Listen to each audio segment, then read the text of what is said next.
Appreciate it. First of all, I want to wish a happy birthday to Coach Spurrier.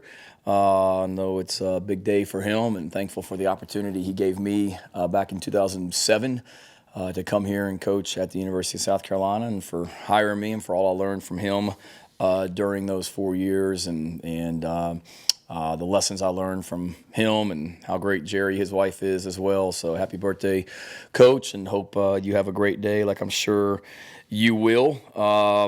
And then also, I know there's a lot of sports going on here at Carolina, but obviously a big weekend coming up with our spring game, but then also the big-time baseball series.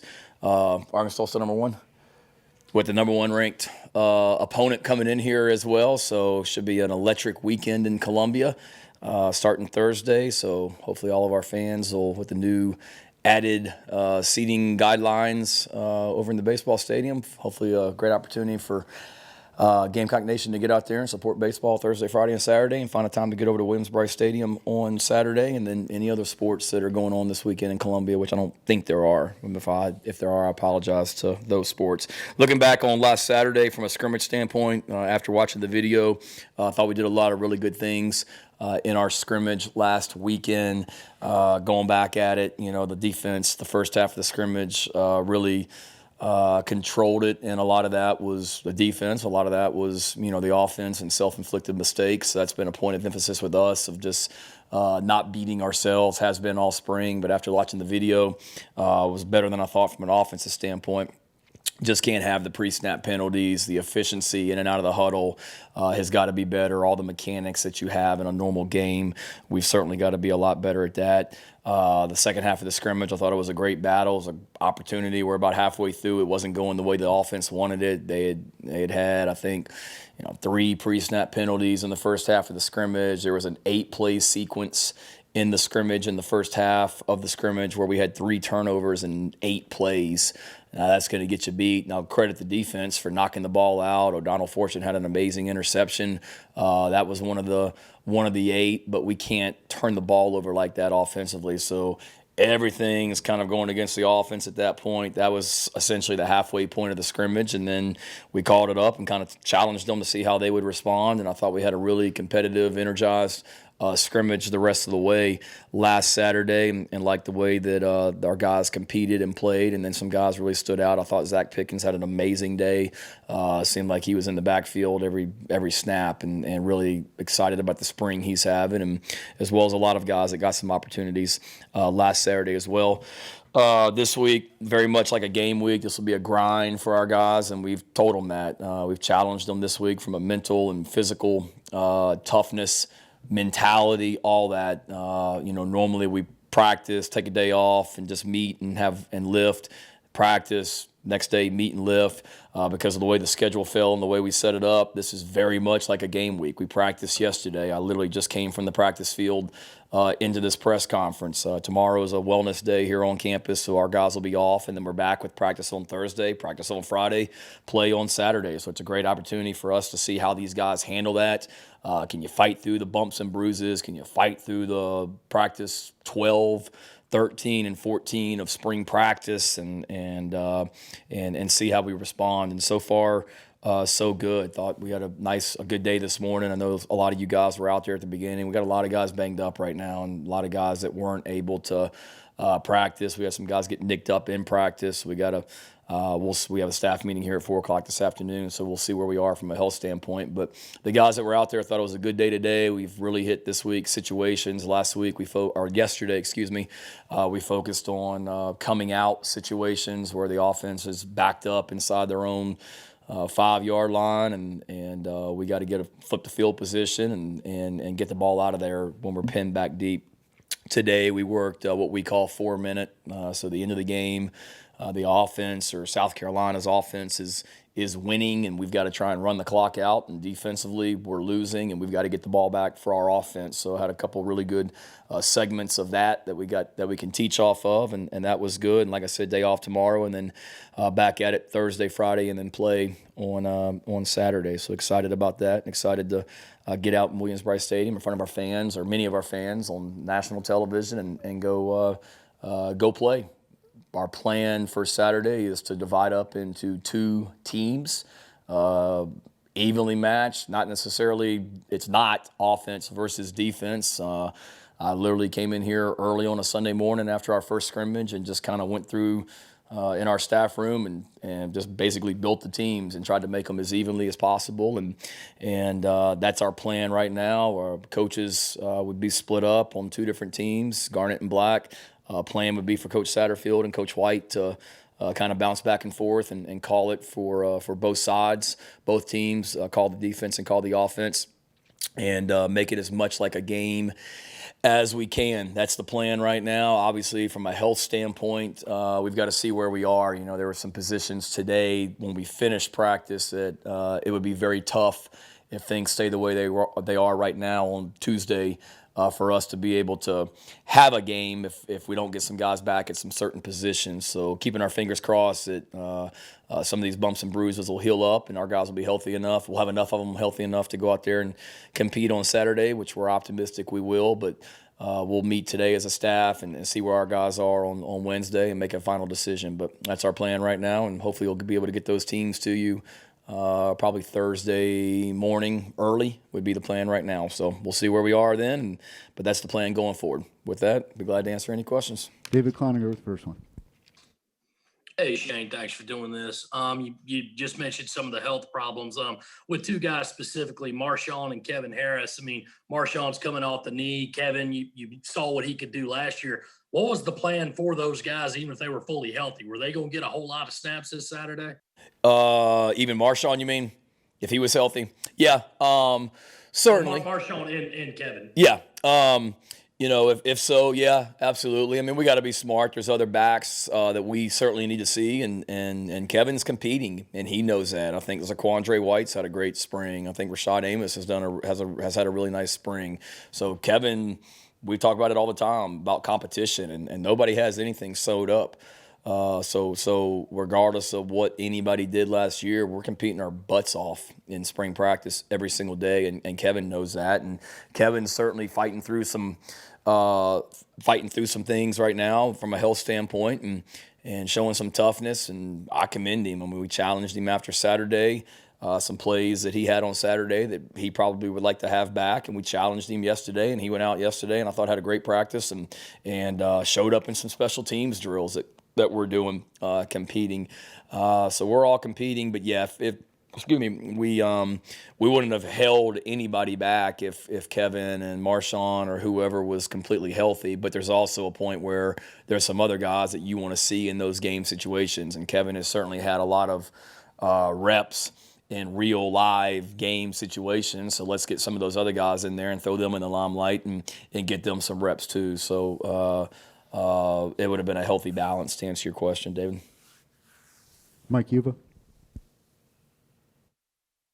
Shane, two questions. One, and I don't know if this is something that you have even thought about. I'm not a meteorologist, but I've kind of just seen the forecast on Saturday. When you mentioned, all these injuries that you guys are going through, or just the banged up guys, is there any possibility, number one, that the spring game could get moved? And number two, position-wise, is there a position that's kind of really stood out to you in terms of just the growth from day one until now?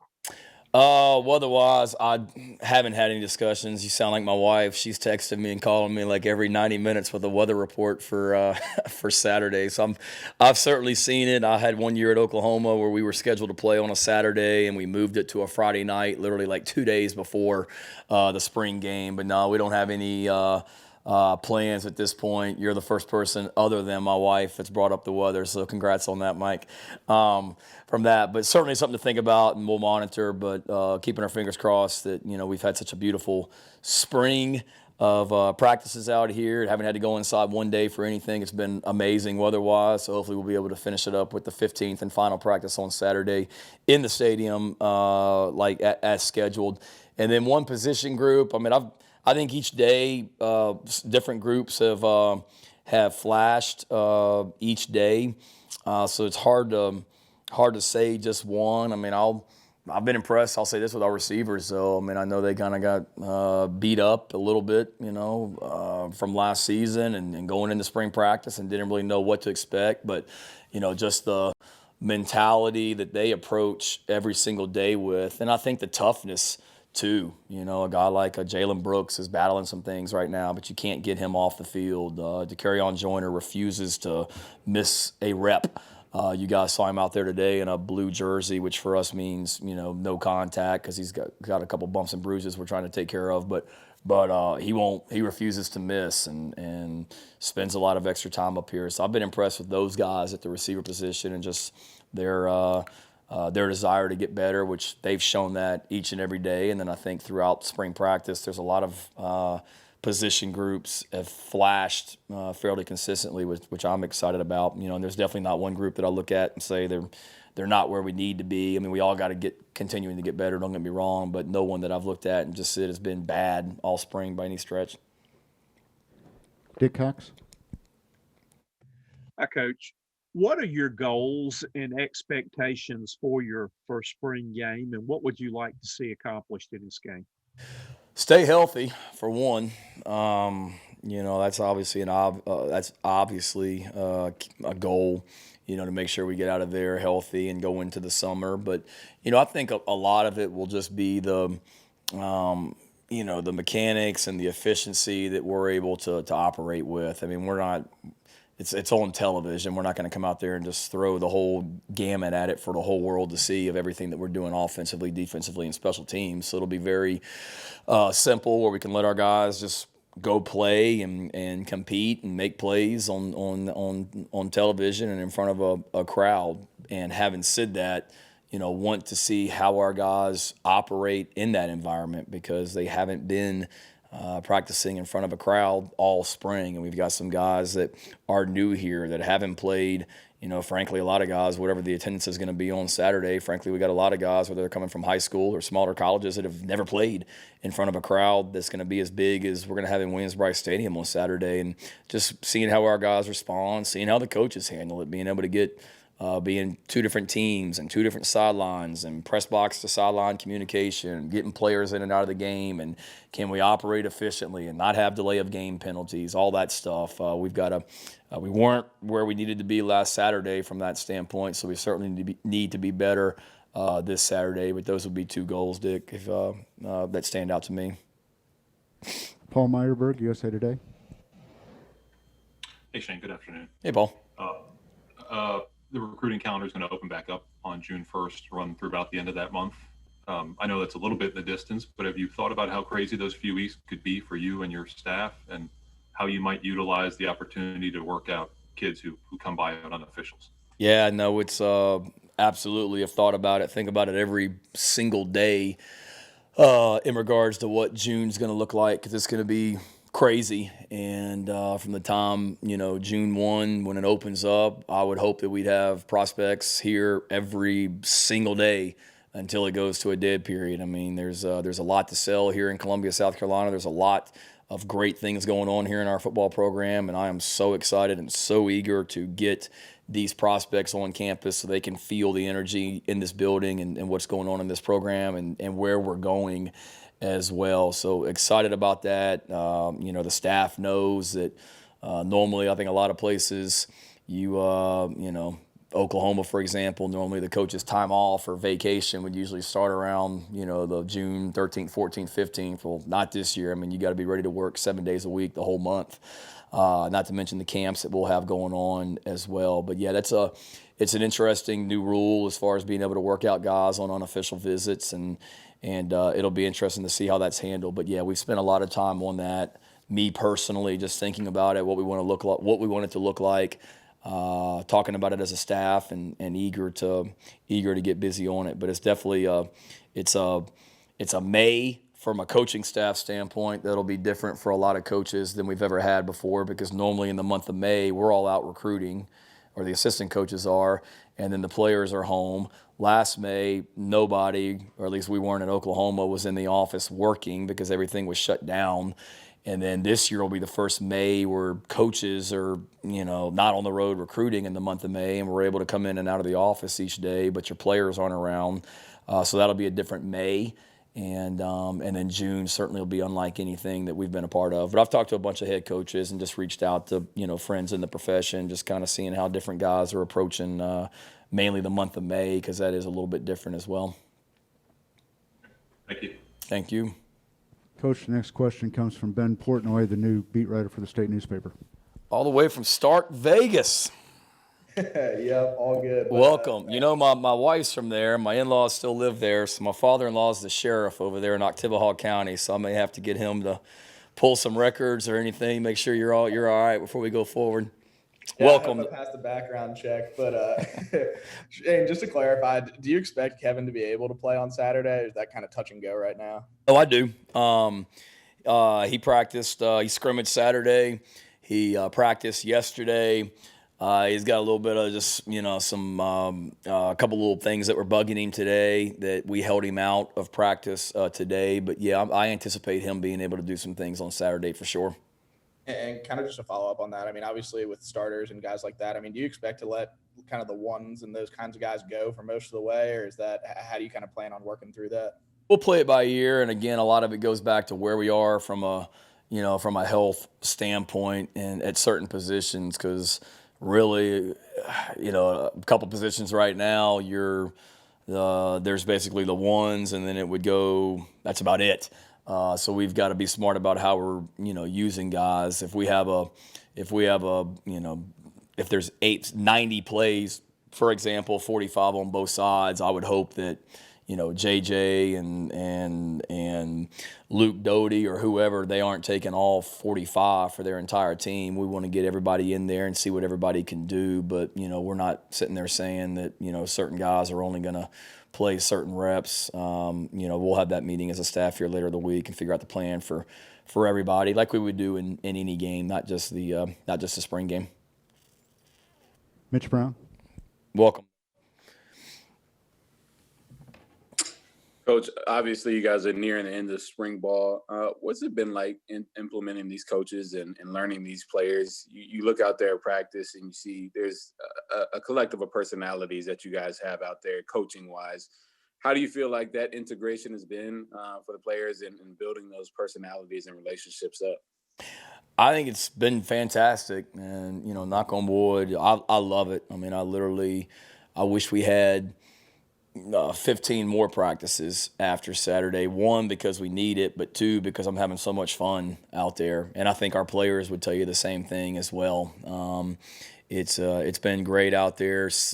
Me, learning the players and getting around them, and I tried to do as much of that as I could before spring practice, just getting around them in the weight room and them coming in my office and things like that. But being able to be out on the field with them every single day has been great.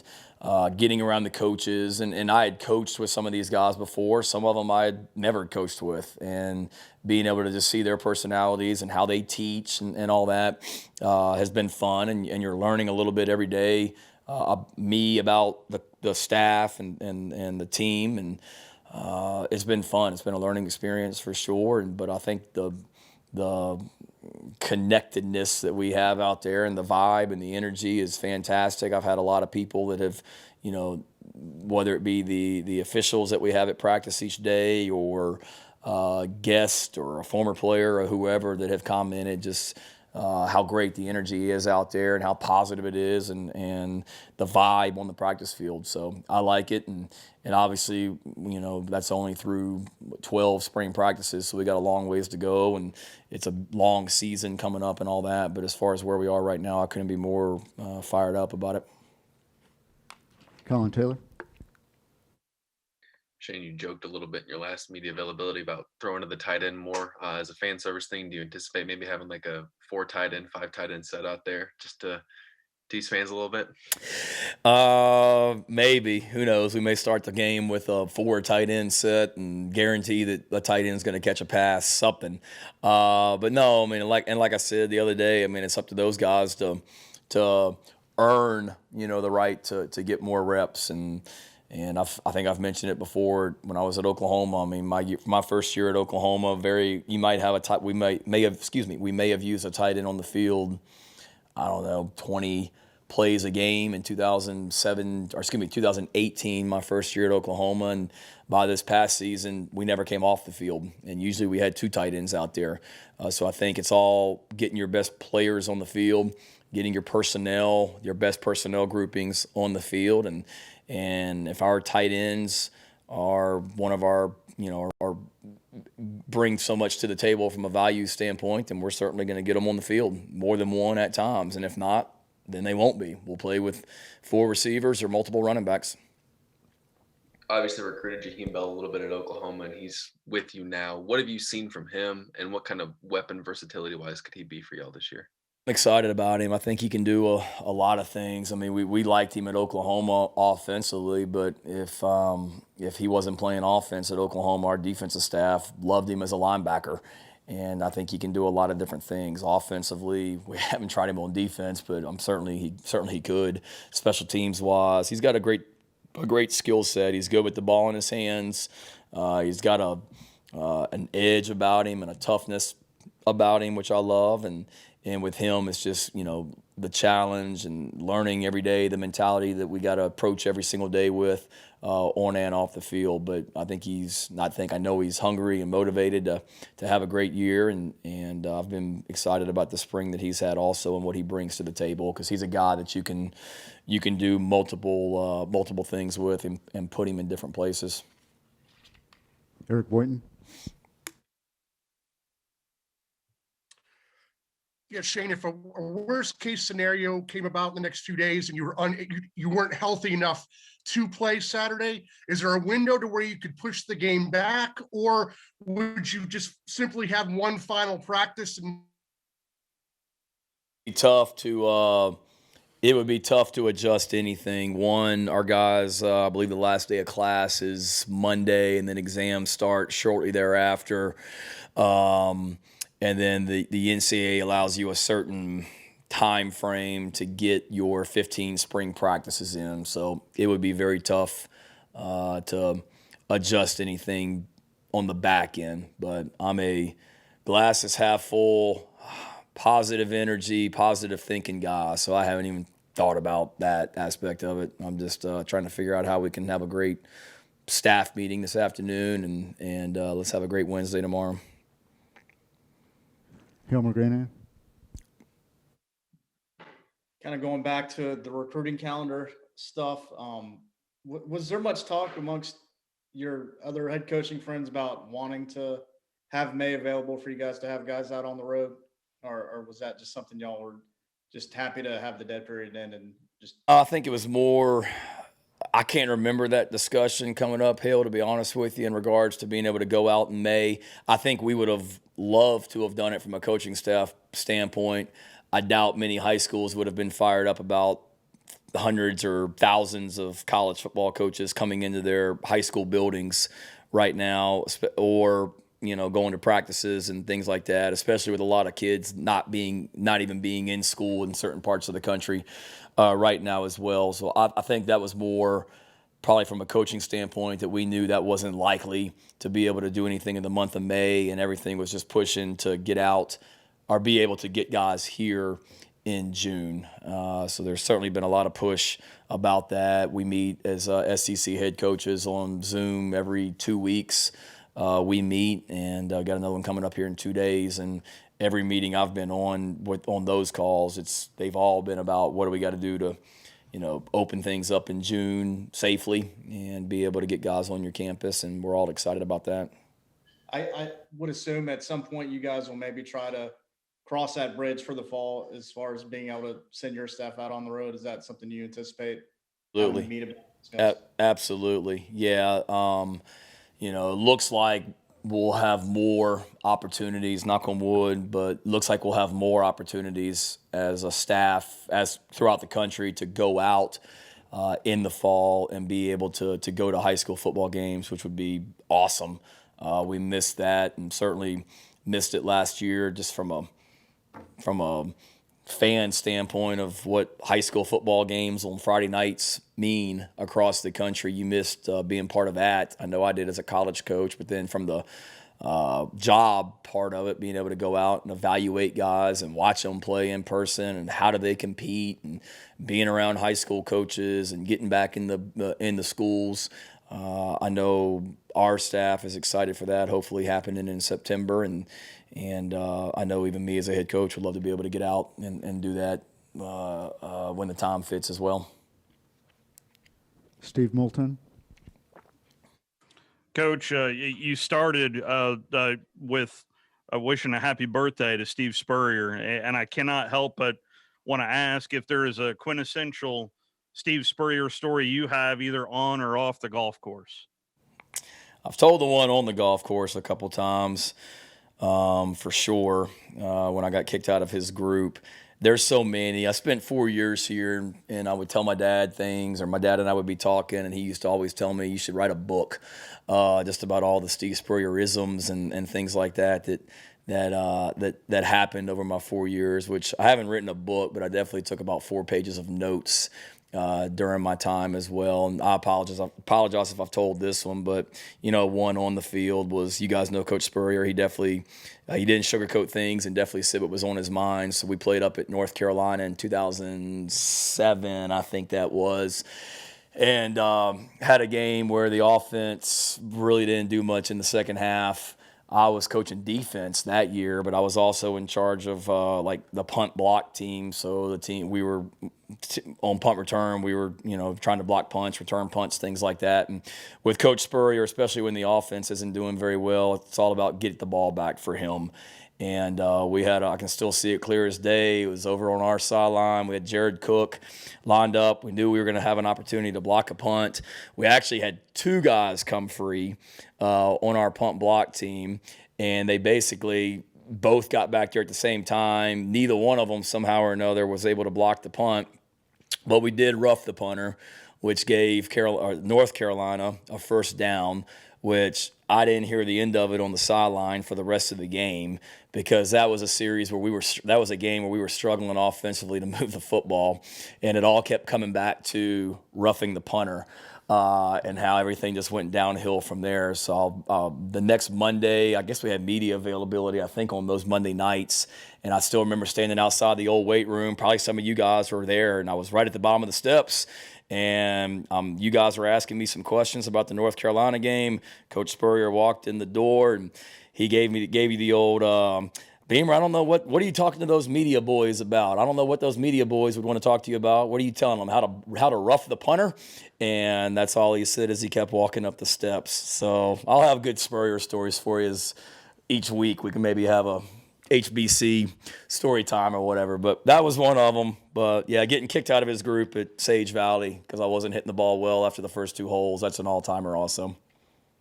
Thank you, Coach. Yeah, although I did play there recently, and I get on the second tee box, and I still have like flashbacks to that day where I got kicked out of his group, but managed to hit the green the last time I played over there, so hopefully I've put those demons behind me.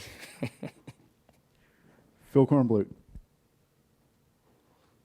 Yeah, hey Shane, you mentioned your positivity factor and your glass half full approach, and how important was that for this team this spring, considering they're coming off a 2-win campaign, and for the fan base? And is that something that will be just natural for you going into the season, even during the rough times of the season, just constantly pushing the positive side of things? I would hope so. That's just my personality. It takes a lot to get me down, but I also think it's critical as a head coach to not be like on an emotional roller coaster of just highs and lows of every single week. I think as everybody's looking at me as the leader, that it's important for me to stay steady and stay consistent, and people feed off of me, and I'm well aware of that. I've always tried to be that way as an assistant coach, but I think it's even more so critical now as the head coach. And don't get that wrong. I mean, yeah, it is positive and high energy, but it's not like if we go out there and a guy's not playing with the effort that he needs to play with, or isn't practicing the way that he needs to practice, that we run over there and pat him on the back and tell him everything's okay and he's going to be better than tomorrow and get it next time. I mean, we're highly, highly, highly demanding out there. We are very direct and honest with our guys with the way that we communicate, but we're never going to go out there and make it personal and belittle guys and things like that. And, I would hope, hopefully during the season, there's a lot of great moments, but I'm not dumb. I know there's going to be some bumps in the road as well, but you're not going to see me come in here on I don't know what days we do press conferences, Monday or Tuesday, and all of a sudden just completely be in the tank over what happened the Saturday before. And there's a lot of positives and everything, and we're just trying to continue to, pump that up and move it forward each and every day. But yeah, it's been I won't say a goal, I mean, it's just kind of how we are. I try to hire people like that, and we try and be the same people day in, day out, where the players enjoy coming in this building and being around each other and this staff day in, day out also. And congrats to Phil for being able to get his question in today. Michael Sauls with the next one. Think off the top rope. Hey, Coach. So Coach, spring ball can be a grind for these guys sometimes. And so what are you guys doing, if anything, to make sure that, with the end of spring ball coming up, to make sure everybody's staying motivated to get through to the finish, to get to Saturday to the spring game? I mean, we've talked about it, that, trying to be dependable and guys that we can count on. And this is a grind of a week. It's towards the end of the semester. Not towards, it is the end of the semester. You got exams getting ready to crank up. We've gotten through 12 practices, so we are here at the end, but these next 3 practices are extremely critical.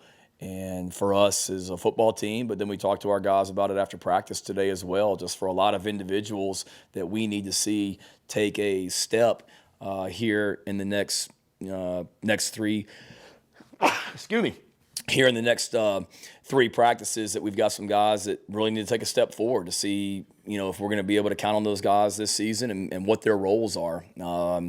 And if we have enough guys made of the right stuff from a competitive standpoint, which I feel like we do, they're able to block out all the whatever's going on around them and just focus on this week and what they have to get done to get better as an individual and as a football team as well. Colin Taylor.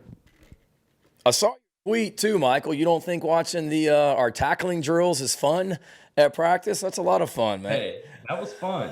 All I right. wish I could see insult. All right. We'll try and make it even more entertaining going forward as well. I got you. I appreciate it. Shane, I'm curious, you've talked about the downfield passing attack a little bit over the last 2 scrimmages. What do you want to see from this offense specifically in terms of explosive plays, and how do you measure success when it comes to the number of explosive plays you want to see in a given practice, scrimmage, or game? Yeah, I mean, we'd like to, as far as games, we would like to have more than the opponents, is really the way that we track it. Did we win?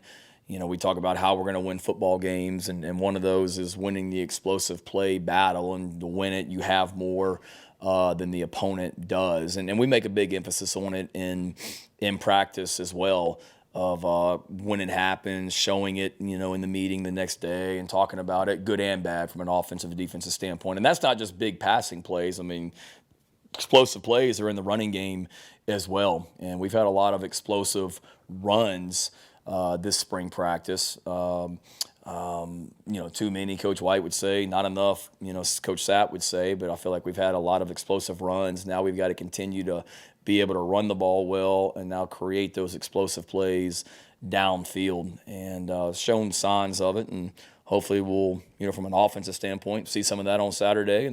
And from a defensive standpoint, hopefully, I know they don't want to see it, but we're on the right track. It's that takes time, and it's being able to connect on those deep balls and getting guys open from a schematic standpoint and a physical matchup standpoint, and then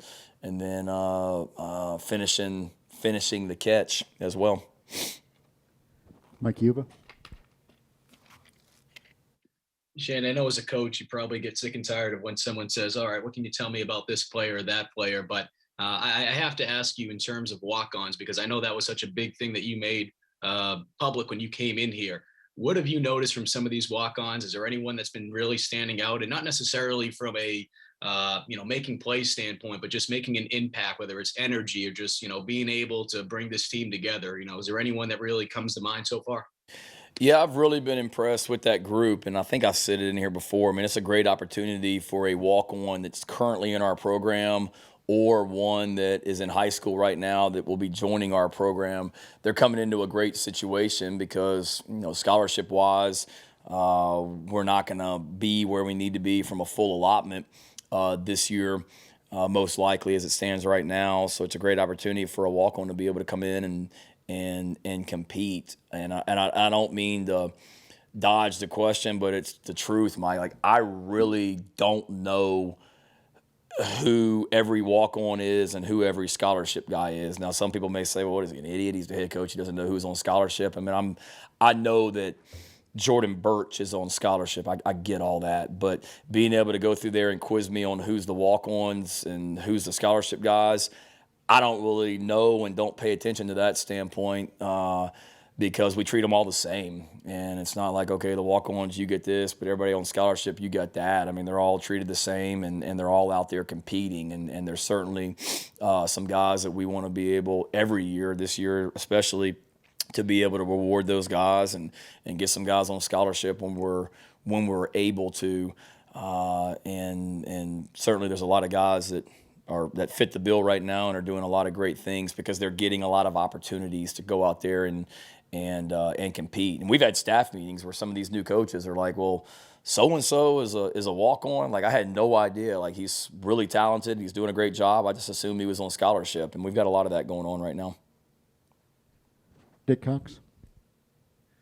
Shane, you were here when Coach Spurrier used to run his traditional off-the-bench celebrity play in the spring game. Any chance that you may put your stamp on the spring game with maybe starting a new tradition of an unexpected play?